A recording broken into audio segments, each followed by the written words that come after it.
What if infrastructure mapping could show not just what exists, but what's missing? In this quick walkthrough, we'll show how to use MAPOG to map sewage lines, treatment zones, and identify service gaps that inform smarter urban planning.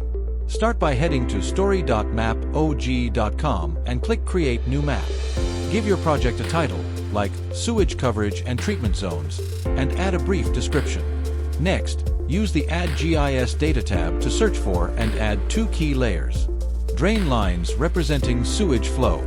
Sewage treatment plants, shown as polygons. Style the layers for clarity, brown for drains, green for treatment plants, so your map is easy to read and analyze. Then, go to the Process Data tab and select the Buffer tool. Choose the Sewage Treatment Plants layer, set the buffer distance to 2 to 3 kilometers, and name the output STP buffer zone to visualize each plant's coverage area. Next, open the Cross Intersection tool.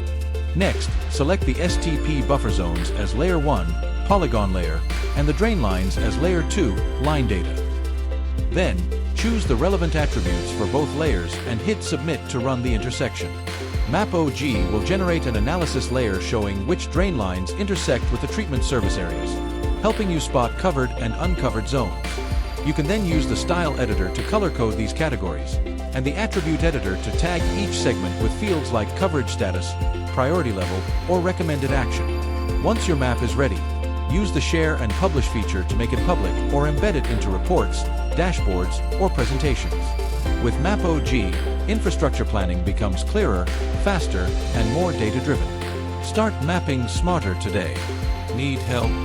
Reach out to support@mapog.com.